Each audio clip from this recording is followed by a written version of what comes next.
और हमारा साथ देंगे कविता जैन और सचिदानंद उत्तेकर, जो पिछले शो से हमारे साथ बने हुए हैं। 5paisa.com के रुचित जैन और कैटलिस्ट वेल्थ के प्रशांत जैन भी शामिल होंगे इस शो में। और थोड़ी ही देर में बिग मार्केट वॉइसेस में आज गोल्डीलॉक्स प्रीमियम रिसर्च के फाउंडर और चीफ स्ट्रैटेजिस्ट गौतम शाह, इनसे होगी बातचीत।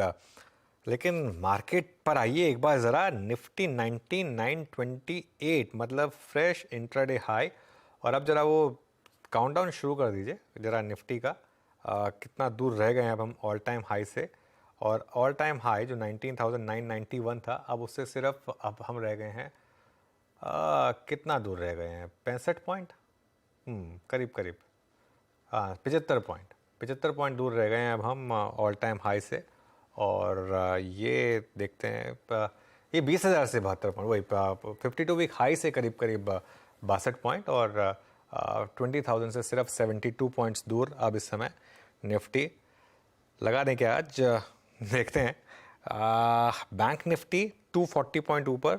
और बैंक निफ्टी में आज फिर कोटक और HDFC बैंक का कंट्रीब्यूशन, इनफैक्ट दोनों इंडेक्स दोनों कंट्रीब्यूशन लेकर आइए ज़रा निफ्टी के और बैंक निफ्टी के। पहले बैंक निफ्टी का लेकर आते हैं और देखते हैं किस तरीके के कंट्रीब्यूशन यहाँ पर। सबसे ऊपर HDFC बैंक ऑब्वियसली, जो सबसे बड़ा कंपोनेंट है बैंक निफ्टी का, उसका एक अच्छा खासा वेट और वहाँ पर अच्छा खासा कंट्रीब्यूशन। उसके अलावा कोटक महिंद्रा बैंक, ये भी एक स्टॉक है जो एक अच्छा आपको इस समय कंट्रीब्यूट कर रहा होगा। कंट्रीब्यूशन प्लेट लेकर आइए, इसको रेडी रखा करिए, ये दोनों प्लेट निफ्टी और बैंक निफ्टी की। बैंक निफ्टी में HDFC बैंक 73 पॉइंट का कंट्रीब्यूशन, SBI का 42 पॉइंट। आज ये दोनों स्टॉक वीरो हमारे बिग स्टॉक में शामिल थे, HDFC बैंक और SBI। और मतलब मुझे हैरानी नहीं है कि आज इन दोनों ने ही लीड किया है, क्योंकि यहाँ पर डिलीवरी बाइंग भी काफ़ी हुई थी। और अब बैंक निफ्टी तैयारी कर रहा है 45,500 45,600 के जोन में जाने के लिए। निफ्टी 19,222। तो फाइनली शायद आज एक वो जो हमारा एक लॉन्ग पेंडिंग वो रहा है 20,000 का, एक जो रह गया था पिछली बार, वो आज शायद हिट हो। आज ना भी हो तो यहाँ बंद हो गए तो काफ़ी है, कल हो जाएगा फिर। बिल्कुल बिल्कुल, आज या कल में मेरे ख्याल से पूरी गुंजाइश है अनुज 20,000 छूने की। चलिए, तो आप मार्केट की समरी आपने सुनी ली। एक काम करते हैं यहाँ पे फटाफट जो कॉल्स हैं फॉर द टाइमिंग। 2 लिस्टिंग थी, याद रखिएगा, आज 2 लिस्टिंग थी। और आपकी जो लिस्टिंग प्राइस स्क्रीन पे आएंगे उसमें था रत्नवीर प्रिसिशंस। ये इशू प्राइस था 98,123 पे सेटल हुआ था और मतलब 26% प्रीमियम के साथ ये लिस्टिंग हुई। और दूसरा था ऋषभ इंस्ट्रूमेंट्स, ये इशू प्राइस था 441। ये ट्रेड ये रत्नवीर है, अच्छा ये है 446 पर, ये मात्र 1.25% ऊपर लगभग। तो यहाँ पे बिल्कुल ठंडी हुई है। लेकिन जहाँ तक रत्नवीर प्रिसिशंस की जो लिस्टिंग है वो ठीक ठाक है और करीब 26% प्रीमियम के साथ ये लिस्टिंग हुई है। आपकी स्क्रीन पे 2 आज लिस्टिंग होनी थी। अच्छा, अब कॉल्स एक बार से यहाँ पे ले लेते हैं। रुचित जैन, प्रशांत सावंत, कविता जैन और सचिदानंद उत्तेकर हमारे साथ मौजूद हैं। Ruchit, good morning. आपका प्रोस्पेक्टिव इंडिसेस पर आपके 2 फ्रेश ट्रेड्स। जी very good morning. Well, market के ट्रेंड की तो कोई दो राय नहीं है कि ट्रेंड अभी भी पॉजिटिव है। ब्रॉडर मार्केट का पार्टिसिपेशन है, most of the sectors participate कर रही है अपमूव में। तो जो पिछले नो करेक्शन का रेसिप्रोकल रिट्रेसमेंट अगर हम ले तो 20,150 के आसपास प्रीवियस करेक्शन के रिट्रेसमेंट लेवल्स जा रहे हैं। सो हमें लग रहा है कि मोमेंटम एटलीस्ट 20,150 तक कंटिन्यू रहना चाहिए। तो इंडेक्सिस पे व्यू पॉजिटिव है, इसलिए जो दो कॉल है दोनों ही खरीदारी साइड है। सबसे पहली कॉल है ICICI प्रूडेंशियल लाइफ इंश्योरेंस में। तो प्राइवेट सेक्टर लाइफ इंश्योरेंस में हम अच्छा मोमेंटम देख रहे हैं। ICICI प्रू लाइफ ने एक फॉलिंग वेज पैटर्न से ब्रेकआउट दिया है आज, तो यहाँ पे हम एक अच्छी मोमेंटम नियर टर्म में एक्सपेक्ट कर रहे हैं। तो 557 के स्टॉप लॉस से 595 के टारगेट्स के लिए ICICI Prudential life insurance buy करें। और विप्रो मेरी सेकंड पिक रहेगी। तो पिछले हफ्ते ही वीरो हम बात कर रहे थे कि निफ्टी IT में लगभग 1-1.25 साल के कंसोलिडेशन का ब्रेकआउट IT इंडेक्स में आया है।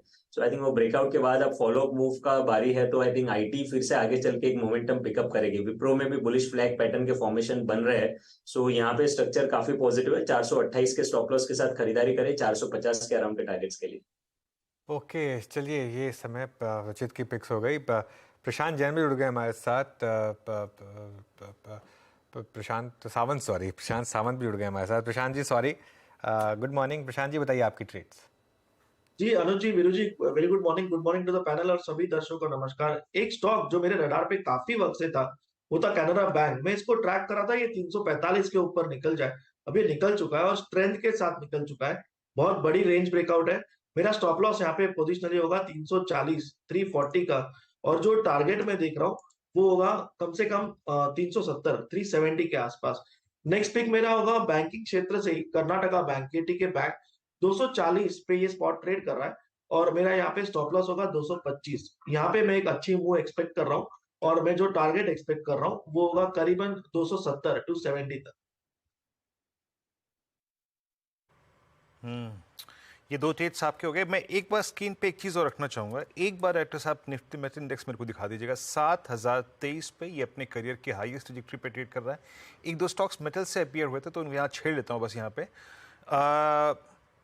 JSW स्टील, कविता जी आपका टेक 821 डे हाई पर ट्रेड करता हुआ, एक व्यू यहाँ दीजिएगा और आपकी दो कॉल्स भी दीजिएगा। क्या मिलेंगी तो JSW स्टील जब आप वीकली चार्ट पे देखेंगे तो रेक्टेंगल टॉप फॉर्मेशन से बाहर निकलता हुआ दिख रहा है। अभी इसका एक इमीडिएट रेजिस्टेंस है 834। वंस उसके ऊपर निकलता है तो एक अच्छी तेजी बनते हुए दिखेगी। सो एज ऑफ नाउ मुझे लगता है 815 के स्टॉप लॉस के साथ for the price target of intraday 833 834 के लिए आप इसे चेज कर सकते हैं। कोई बड़ी तेजी 834 के ऊपर क्लोजिंग बेसिस पर एक क्लोज होता है तब एक्सपेक्ट कर सकते हैं। एज ऑफ नाउ जो कॉल मेरा होगा वो होगा डालमिया भारत पर। डालमिया भारत 2350 के लेवल पर है और वीकली चार्ट पे एक अच्छा ब्रेकआउट देते हुए दिखा है। मुझे लगता है एक स्विंग की तरह भी इस काउंटर को देखा जा सकता है for the price target of 2450 2500। Day के लिए मुझे लगता है 2335 का एक स्टॉप लॉस मेंटेन करना चाहिए for the price target of 2380 2385 के प्राइस टारगेट के लिए। ये कॉल हमने हमारे क्लाइंट्स के साथ भी शेयर किया है as a disclaimer. Another counter जो मुझे लगता है दैट शुड बी वंस आप JSW स्टील शेयर किए थे मैं उस पर कॉल देना चाह रही थी, बट अपार्ट मुझे लगता है आप HCL टेक पर भी एक पोजिशनिंग कर सकते हैं। HCL टेक्नोलॉजीज 1278 के लेवल्स पर एज ऑफ नाउ ट्रेड कर रहा है। यहाँ पे मैं पोजिशनल कमेंट करना चाहूंगी 1260 के एक स्टॉप लॉस के साथ आप इसमें पोजिशनल ट्रेड लें फॉर 1300 1320 के प्राइस टारगेट के लिए। ओके चलिए सचिन के पास चलते हैं। अब सचिन से भी एक उनकी कॉल जो रह गई वो ले लेते हैं। सचिन क्या पिक कर रहे हैं इस समय आप? अनुज जी, मुझे लग रहा है फोकस यहाँ पर आईसीआईसीआई बैंक पे देना है। लगभग 3 हफ्ते से एक पर्टिकुलर रेंज को इसने काफी अच्छी तरह रिस्पेक्ट किया है। 975 पे आके थोड़ा सा रेजिस्टेंस फेस करा था, नीचे जिस तरीके से सपोर्ट बिल्टअप हुआ है 960 के आसपास, मुझे लग रहा है फ्रेश बुलिश इम्पल्स वेव के लिए ये वेल पोजिशन हो चुका है। तो जैसे ही ये 977 978 का हर्डल निकल जाता है, मुझे लग रहा है लगभग एक अच्छी शानदार रैली हो सकती है। 990 और 1010 ये दो टारगेट्स के लिए मुझे लग रहा है यहाँ पर आईसीआईसीआई बैंक में रिपोजिशनिंग करनी चाहिए on the long side. Trading के लिहाज से स्टॉप लॉसेस लगभग अराउंड 969 के आसपास प्लेस करना है आपको। जो सेकंड स्टॉक मेरे रेडार पे जस्ट आया है वो HDFC लाइफ का। यहाँ पर भी एक राउंडिंग बॉटम फॉर्मेशन का ब्रेकआउट हुआ है 968 लेवल्स के आसपास का। एंड जिस तरीके से यहाँ पर स्ट्रक्चर है लगभग 700 705 के आसपास के स्विंग्स बन सकते हैं।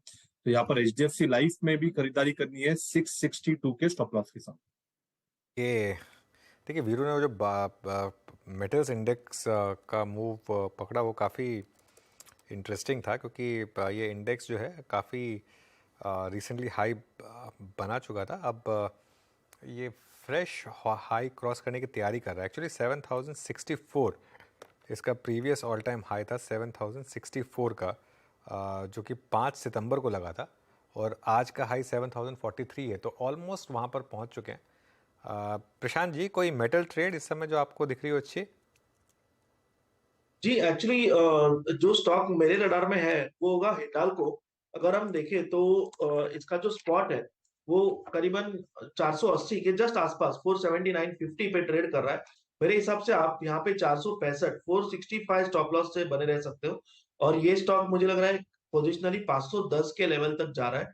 वॉल्यूम जो शुक्रवार को आया है जब लोज बनाने की कोशिश कर रहा था वो बहुत स्ट्रांग है। इसका मतलब लोअर लेवल्स पे एग्रेसिव बाइंग हो रही है, तो डेफिनेटली ये 510 के लेवल्स तक जा सकता है। चलिए एक काम करते हैं, अब एक बहुत छोटा सा ब्रेक ले लेते हैं, और ब्रेक के बाद जब वापस लौटेंगे तो बिग मार्केट वॉइसेस में गोल्डीलॉक्स प्रीमियम रिसर्च के फाउंडर गौतम शाह वो हमारा इंतजार कर रहे हैं। ये एक छोटे से ब्रेक के बाद इस मार्केट डेप्थ और जो साइकिल्स हैं उस पर भी गौतम जी ने काफ़ी अच्छी रिसर्च की हुई है। उनसे समझते हैं कि इस समय बाजार में कौन सी बड़ी थीम्स हैं मार्केट के लिए। Gautam ji good morning. Nifty में एक वन वे रैली इस महीने, पिछले महीने के कंसोलिडेशन के बाद, क्या अब हम तैयारी कर लें 20,000 से ऊपर और इवन 20,500 से 21,000 की? गुड मॉर्निंग अनुज। देखिए 6 दिन में सब कुछ बदल गया, क्योंकि 6 दिन पहले हम यही बात कर रहे थे कि हाँ। मार्केट नहीं जा रहा है। 6 हफ्ता तक मार्केट एक रेंज में था, लोग काफी फ्रस्ट्रेटेड हो गए थे, और मेरे हिसाब से एक बहुत अच्छी सी मैच्योर करेक्शन हमने देखी। और ये समझना जरूरी है कि मार्केट को 6 हफ्ता लगा 20,000 के आसपास से 19,250, 200, 300 में जाने में, और 6 दिन लगा वापस 20,000 के आसपास आने में। आई मीन ये आपको बताता है कि कैसी बुल मार्केट में हम हैं। और बहुत अच्छी सी स्लो करेक्शन हमने देखी, जहां पर स्टॉक्स ओवरबॉट हो गए थे वहां पर वीकनेस आई, और जो स्ट्रांग थे वो तो स्ट्रांग ही चलते रह गए करेक्शन के बावजूद। सो अच्छा सा ब्रेकआउट हमने 2 दिन पहले देखा 19,600 के ऊपर, और उस ब्रेकआउट के बाद चार्ट्स काफी हेल्दी हो गई, मार्केट ब्रेथ काफी लाइट हो गई, सेंटिमेंट काफी बेटर हो गई थी, क्योंकि एक यूफोरिया बन गया था जुलाई के महीने में। आई थिंक वो डाई डाउन हो गया जो हमने पिछले 4-5 हफ्तों में देखा। तो अब जिस तरह का सेटअप है, लग रहा है कि बाजार चलेगा। 20,000 इस बार आनी चाहिए, और इस बार वो लेवल क्रॉस करनी चाहिए, और 20,400 तक हम जाएंगे। मगर निफ्टी में इतनी कोई बड़ी मूवमेंट आनी नहीं है, क्योंकि हमारा वर्किंग टारगेट हमेशा 20,400 का ही है। स्टॉक्स और सेक्टर्स अभी भी स्ट्रांग रहेंगे। मार्केट में अभी भी कोई ओवरबॉट साइंस नहीं है, क्योंकि पिछले कुछ महीनों से यही कंसर्न आ रहा है कि ये काफी चल गया तो ये अब रुक जाएगा। पर जिस तरह की मोमेंटम है, जिस तरह की लिक्विडिटी है, जिस तरह की चार्ट्स है, मुझे लग रहा है कि 20,400 तक हम धीरे धीरे जरूर जाएंगे। और अच्छे सेक्टर्स, अच्छे स्टॉक्स में रहिए जिसमें अर्निंग्स है, पैसा इस लेवल से भी अच्छा बनेगा। ओके, एक जो चर्चा हो रही थी वो हो रही थी गौतम जी बैंक निफ्टी को लेकर, क्योंकि निफ्टी के ना चलने का एक बहुत बड़ा कारण बैंक निफ्टी की अंडर परफॉर्मेंस थी। वहां क्या साइन बन रहे हैं अब कि एक फ्रेश ब्रेकआउट हो रहा है, खासतौर से HDFC बैंक? क्या वहां पर एक व्यू लग रहा है कि अब शायद ये एक अंडर परफॉर्मेंस खत्म होगी यहाँ पर? देखिए बैंक निफ्टी का इतना बड़ा वेटेज हो गया है ना कि वो थोड़ा सा भी चलता है तो वो निफ्टी को अच्छा सपोर्ट कर जाता है। आई थिंक हमने ये पिछले 2-3 दिनों में यही देखा कि HDFC बैंक नीचे से थोड़ा चल गया, 4-5% चल गया, तो उसके कारण बैंक निफ्टी भी चल गया और निफ्टी भी चल गया। और लग रहा है कि बैंक निफ्टी में भी जो ब्रेकआउट होनी थी वो कंफर्म हो चुकी है।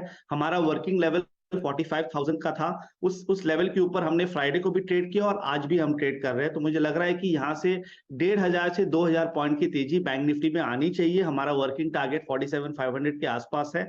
It is a positional target. तो धीरे धीरे आई थिंक ये जो अंडर परफॉर्मेंस है वो खत्म होनी चाहिए, और बैंक्स और IT एक साथ पूरे मार्केट को ऊपर ले जाना चाहिए।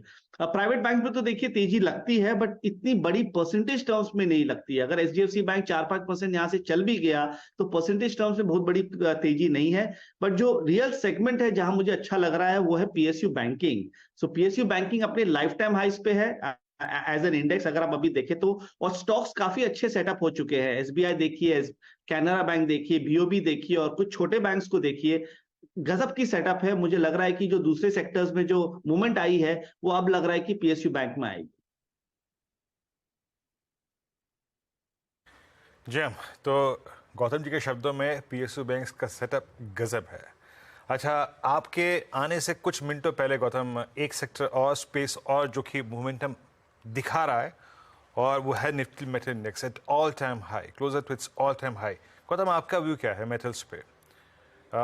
कैसे अप्रोच करना चाहिए मेटल्स को? 2-3 स्क्रिप्ट्स ऑल टाइम हाई पे हैं, JSW steel, JSPL, Hindustan copper में काफ़ी स्ट्रॉन्ग मूव आया। आपका व्यू उस वक्त मेटल्स पर, क्या क्या चीज़ करना चाहिए मेटल्स में जहाँ पे रिस्क रिवॉर्ड रेशो अच्छा है? देखिए अपार्ट फ्रॉम IT, जो सेक्टर हमारा टॉप पिक रहा है पिछले 1-1.5 महीनों में वो है मेटल्स। आई थिंक हमने ये कॉन्ट्रेरियन व्यू मेंटेन की, क्योंकि अगर आप फंडामेंटल्स के बारे में बात करें तो 1 महीना पहले ऐसा कोई ट्रिगर था नहीं जो जस्टिफाई कर सके कि मेटल स्टॉक्स अच्छे करेंगे। बट अब जिस तरह की मूवमेंट आई है, अब धीरे धीरे कुछ बात हो रहा है फंडामेंटल्स के बारे में। बट चार्ट्स तो इसके 1-1.5 महीने से ही अच्छे थे, और अभी 7,000 का लेवल पे है ये मेटल्स इंडेक्स। मुझे लग रहा है कि यहाँ से 1,000 से 1,500 पॉइंट की तेजी मेटल्स इंडेक्स में आनी चाहिए, क्योंकि कई जो स्टॉक्स है वो लंबे कंसोलिडेशन से निकल रहे हैं। अगर आप JSW स्टील और JSPL को हटा दे, वो तो आउट परफॉर्मेंस रहे हैं और अच्छा करेंगे यहाँ से। अगर आप टाटा स्टील को देखें, नैल्को को देखें, तो उसमें सेल को देखें, तो आई थिंक उस हिंडाल्को, ये सब स्टॉक्स काफी महीनों के कंसोलिडेशन कंसोलिडेशन में थे और ये लास्ट एक हफ्तों में इसमें अच्छी ब्रेकआउट आई है, तो ये सारे स्टॉक्स में मुझे 15 से 20% की अपसाइड लगती है। तो 19,900 के इंडेक्स में अगर आपको खरीदारी करनी है तो आईटी और मेटल्स में कीजिए, क्योंकि रिस्क रिवॉर्ड अच्छी है, मोमेंटम अच्छी है, अर्निंग्स टेलविंड अच्छा है और ग्लोबल मार्केट सपोर्ट तो है ही। मेटल्स पे बहुत कंस्ट्रक्टिव व्यू है गौतम जी का। अच्छा गौतम जी, एक और स्टॉक, मैं सिर्फ आइसोलेशन में मारुति की बात करूंगा। कहने को ये स्टॉक बहुत चला, लेकिन सही मायने में भी तो मई 2018 हाई का क्रॉस हुआ है। एट 10,400 आपका मारुति पर व्यू क्या है इस वक्त? और अगर ऑटो में और भी कोई प्रिफर्ड पिक हो तो बताइएगा प्लीज। देखिए, ऑटो ओवरऑल बेसिस पे अच्छा लगता है, बट देखिए आज के मार्केट में दो चैलेंज है। अगर आप एब्सोल्यूट बेसिस में देखेंगे तो ऐसा लगेगा कि सब कुछ चल गया, तो कैसे हम उसको लें। मगर आप उसको अगर रिलेटिव बेसिस में देखें, माने auto index divided by the Nifty, तो वहां हमने बहुत बड़ी ब्रेकआउट देखी है। मुझे लग रहा है कि ये जो आउट परफॉर्मेंस है ये पूरा साल चलेगा ऑटो इंडेक्स में और सारे स्टॉक्स अच्छे करेंगे। मारुति के बारे में आपने बात किया, देखिए मारुति जो है, ये जो 10,000 का जो नंबर है, ये बहुत बड़ा नंबर था इसके लिए as a supply point for many years. तो इसने 3-4 बार कोशिश की, वो 10,000 के ऊपर जा ही नहीं पा रहा था। पर पिछले 2 हफ्तों में जो हुआ है, मुझे लग रहा है कि एक अच्छा जेन्युइन ब्रेकआउट है और अब मारुति जैसा स्टॉक 5 फिगर्स में कंटिन्यूअस बेसिस पे ट्रेड करना चाहिए। तो यहां से मुझे 10% की तेजी मारुति पे डेफिनेटली लगती है, क्योंकि इतनी बड़ी ब्रेकआउट हुई है 2-2.5 साल के बाद। और इसके साथ साथ हमें बजाज ऑटो भी काफी अच्छा लगता है। आई थिंक वहां पर भी ट्रेंड सुपर सॉलिड है अगर आप वीकली चार्ट्स और मंथली चार्ट्स देखें। और टाटा मोटर्स तो हमारा फेवरेट रहा है, मुझे अभी भी लगता है कि अगले 18 से 24 महीनों में ये स्टॉक 4 फिगर का हो सकता है। तो इसमें भी बने रहिए और कभी भी कुछ डिप आई है तो उसमें ऐड कीजिए। ओके। मिड कैप्स में इस समय क्या अच्छी थीम्स लग रही हैं आपको गौतम जी? क्योंकि 2-3 थीम बहुत अच्छी चली, जैसे रेलवेज, डिफेंस, पीएसयू बैंक्स, ऐसी कोई और थीम? देखिए, मिड कैप्स को अगर आप इंडेक्स के हिसाब से देखें तो एकदम पागलपन है, क्योंकि जिस तरह की चार्ट्स है, हम लोग जनरली ऐसे चार्ट्स मॉक ट्रेडिंग में देखते हैं, वो अब लाइव मार्केट में ऐसा हम लोग देख रहे हैं। तो ये लग रहा है, ऐसा लग रहा है कि ऐसे लेवल्स पे सस्टेन नहीं हो पाएगी। हो सकता है कि एक बीच में नीजक रिएक्शन आएगा, अगर वो आता है तो आपको थोड़ा सा केयरफुल रहना है। बट 2-3 नए थीम्स अभी आ रहे हैं। एक तो है शुगर में हमने अच्छी ब्रेकआउट देखी पिछले 4-5 दिनों में और मुझे लग रहा है कि वहां पर अच्छी तेजी आनी चाहिए। तो सारे जो टॉप स्टॉक्स है, बलरामपुर हुआ, अवध हुआ, धामपुर हुआ, डालमिया हुआ, ये सारे चार्ट्स अच्छे हैं, तो शुगर मुझे अच्छा लग रहा है। फर्टिलाइजर स्पेस हमें काफी अच्छा लगता है, सीमेंट स्पेस हमें काफी अच्छा लगता है। और पावर, आपने देखा पावर 2021 में was one of the star performers. बीच में वो 1 साल का कंसोलिडेशन में चला गया और अभी आपने रिसेंटली देखा Tata power, CESC, JSW energy में अच्छी तेजी आई है और यहाँ पर पिकअप इन एक्टिविटी होनी चाहिए। सो शुगर, फर्टिलाइजर और पावर मेरा अभी एट द मोमेंट फेवरेट्स है मिड कैप स्पेस में। ओके, कोई चीज जो आप अवॉइड कर रहे हैं इस समय, जैसा आपने बोला पागलपंती हो चुकी है, या फिर जहां पर प्रॉफिट बुकिंग क्लियरली एडवाइजेबल है? देखिए, हम तो वही स्टॉक्स में कॉन्सेंट्रेट कर रहे हैं जो पिछले 3-4 महीने में नहीं चले और जिसमें अर्निंग्स अच्छी है, जिसमें स्मार्ट मनी इन्वॉल्व है, जिसमें इंस्टीट्यूशनल इंटरेस्ट इन्वॉल्व है। तो जो भी स्टॉक्स और सेक्टर्स मैंने कहा, हम वहां फोकस कर रहे हैं। जो स्टॉक्स काफी चल चुके हैं और जैसे मैं एक एग्जांपल देता हूं, पूना वाला, I think it is a great proxy to the mid cap story. इतनी बड़ी तेजी आई है, अभी भी अच्छा लगता है, बट इस लेवल्स पे अगर आप प्रॉफिट बुकिंग करते हैं तो कोई खराब बात नहीं है। इंडियन होटल्स थोड़ी बहुत प्रॉफिट बुकिंग कर सकते हैं। तो ऐसे स्टॉक्स हैं जो पिछले 1 साल से चल ही रहे हैं, वहां पर प्रॉफिट बुकिंग कीजिए और दूसरे सेक्टर्स में जाइए। बट लार्ज कैप्स में जो एक स्पेस है जहां कंप्लीटली अवॉइड कर रहे हैं वो है एफएमसीजी। मुझे लगता है कि एक बार के लिए आईटीसी का टाइम खत्म हो गया। हिंदुस्तान यूनिलीवर अंडर परफॉर्म कर रहा है, डायबर अंडर परफॉर्म कर रहा है। वो सेक्टर से थोड़ा सा दूर रहिए, क्योंकि ये अंडर परफॉर्मेंस अभी अगले 2-3 महीना जारी रहेगी। ओके। अच्छा गौतम, अभी तो समय है हमारे पास आपसे बात करने के लिए, 1-2 समय स्टॉक्स पे और बात कर सकता हूँ, लेकिन मुझे याद आ रहा है लास्ट टाइम जब आप मेरे साथ और अनुज के साथ इस बातचीत में थे, वो आप दुबई में थे अपने क्लाइंट के साथ मीटिंग पे। मैं ये तो नहीं पूछूंगा भाई क्या हुआ क्या नहीं हुआ, वो मीटिंग कैसी थी और प्रोस्पेक्टिव और व्यू टुवर्ड्स इंडिया वो कैसा है। अभी हम एक बड़े 2 इवेंट से बाहर निकल के आए हैं, चंद्रयान की सफल लैंडिंग, G20 का अगर आप देखें सफल समापन, क्या व्यू बन रहा है इंडिया की तरफ? देखिए, इंडिया को अगर अभी समझना है तो इंडिया को रिलेटिव बेसिस में देखिए। एब्सोल्यूट बेसिस में लगेगा कि इंडेक्स ने ज्यादा कुछ नहीं किया, हम ठीक है 19,900 के इंडेक्स पे हैं, बस परसेंटेज टर्म्स में हमने कुछ स्पेशल नहीं किया। बट अगर आप ग्लोबल मार्केट से कंपेयर करें, कोई ऐसा मार्केट है ही नहीं विश्व में, वर्ल्ड में, जिसने ऐसी तेजी देखी पिछले 3-4 महीनों में। तो एक इंडिया में एक स्टैंड अलोन रैली है। यूएस मार्केट से कंपेयर कर लीजिए, एशिया से कंपेयर कर लीजिए, आप देखिए सिंगापुर कहां पर है, चाइना कहां पर है, हांगकांग कहां है, ताइवान कहां पर है, जापान कहां पर है और इंडियन मार्केट्स कहां पर है। तो एक बहुत बड़ी आउट परफॉर्मेंस हमने पिछले 2-3 महीनों में देखी, और ये out performance is backed by fundamentals and liquidity, दोनों साथ साथ चल रहे हैं मार्केट के लिए। अभी भी थोड़ी बहुत ग्रेड सी और ग्रेड डी में मूवमेंट आई है, आई थिंक वो तो देखिए हर मार्केट का पार्ट एंड पार्सल है, बट कोई major signs of topping out नहीं है। सो अगर आप रिलेटिव बेसिस पे देखें इंडिया वर्सेस द वर्ल्ड, हम अभी भी स्ट्रांग है। उसके कारण जो सारे जो बड़े इन्वेस्टर्स है आउटसाइड ऑफ इंडिया, उसका इंडिया में काफी बड़ा इंटरेस्ट है, और इसीलिए धीरे धीरे जो इंस्टीट्यूशनल मनी है वो भी काफी स्ट्रांगली आ रही है, और जो मार्केट को सपोर्ट कर रहा है। इसलिए पिछले 6 हफ्तों में इतना मार्केट ओवरबॉट था, उसके बाद भी हमने 23% रिट्रेसमेंट देखा। अगर मार्केट में स्ट्रेंथ नहीं होती तो हम ज्यादा नीचे जाते और फिर टर्न अराउंड करते।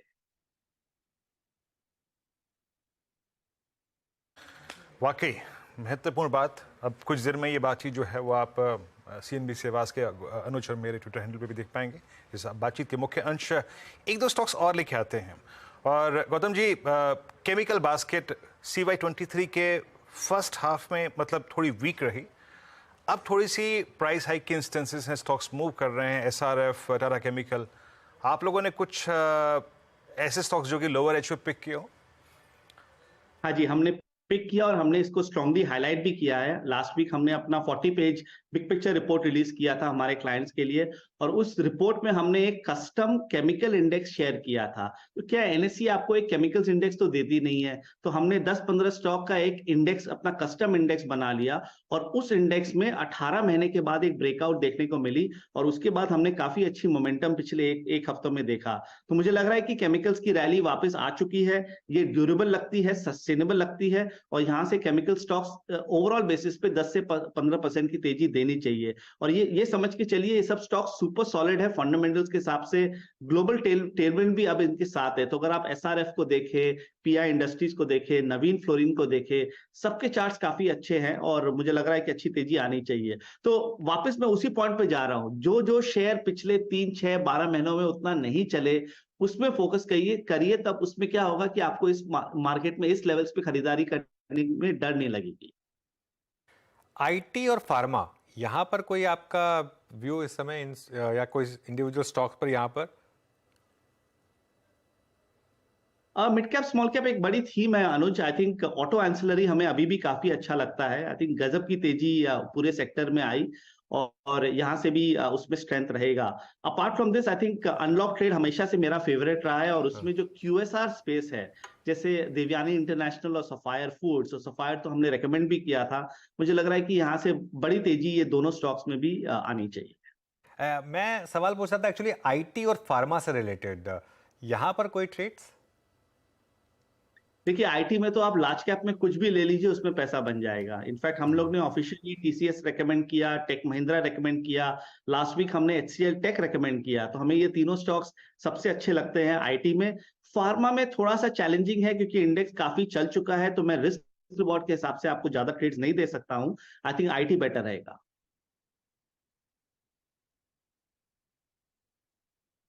आपको, और आपने QSR सेगमेंट का भी जिक्र किया।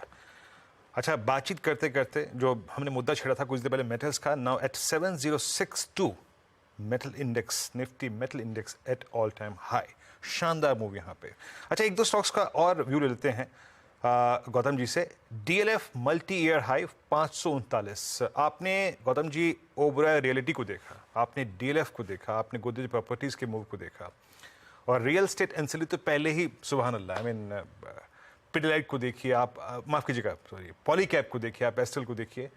ये रियल स्टेट में क्या चेज करना चाहिए जो रिस्क रिवॉर्ड रेशियो के प्रोस्पेक्टिव से, और स्पेशली ये DLF का जो मल्टी ईयर या फिर मल्टी डेकेड ब्रेकआउट है, ये आपको कितना इंप्रेस कर रहा है? देखिए, रियल एस्टेट समझने के लिए आपको ये देखना होगा कि पिछले 10 से 12 साल में क्या हुआ, क्योंकि ये आपको NSE रियल एस्टेट इंडेक्स में नहीं दिखेगा। आपको जाना पड़ेगा BSE रियल एस्टेट इंडेक्स, और BSE रियल एस्टेट इंडेक्स का अगर आप 2007 का हाई देखें तो उसके मुकाबले मार्केट में कुछ मूवमेंट ही नहीं आई है। तो potential to rise is far greater than potential to fall. हमारा भी व्यू रहा है, क्योंकि 2021 में इसमें 10 साल की ब्रेकआउट आई।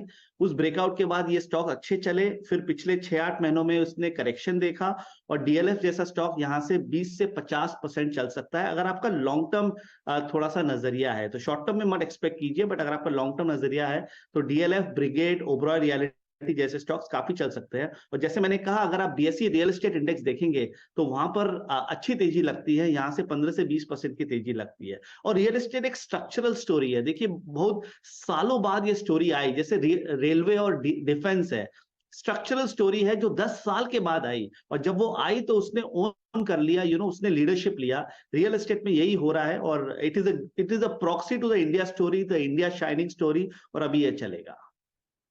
ओके, चलिए ठीक है। गौतम जी, बहुत बहुत शुक्रिया आज हमारे साथ जुड़ने के लिए। अच्छा, इस शो को ख़त्म करने से पहले रुचित, एक फॉलोअप आपसे ले लेते हैं। मेटल्स में बड़ा ब्रेकआउट आ रहा है इस समय। निफ्टी मेटल्स इंडेक्स अब फ्रेश रिकॉर्ड हाई पर। कोई ट्रेड यहाँ समझ आ रहा हो? आई थिंक यस, मेटल का इंडेक्स का चार्ट तो बहुत अच्छा है, और with in the metal space अगर मैं स्टॉक स्पेसिफिक ट्रेड लेना चाहूँ तो हिंडाल्को मेरे ख्याल से करंट लेवल्स पे रिस्क रिवॉर्ड रेशियो काफी फेवरेबल है। High top high bottom structure है, मोमेंटम काफी स्ट्रॉन्ग है। तो यहाँ पे 475 के नीचे स्टॉप लॉस रखे हिंडाल्को में एक ट्रेड लिया जा सकता है 500 के अराउंड के टारगेट्स के लिए।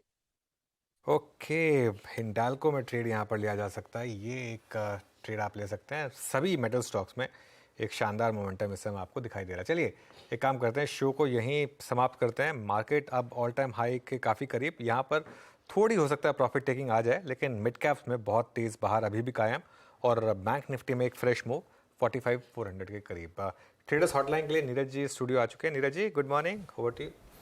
Good morning Anuj. और क्या शानदार रैली है मिड कैप की, तो मतलब देखते बन रही। हाँ जी, 41,000 से ऊपर, व्हाट अ सेंस। अच्छा, एडवांस डिक्लाइन भी बहुत बढ़िया है, और railway share, sugar share, metals में भी छोटे छोटे शेयर में अच्छी तेजी आज बन रही है। चलिए फिर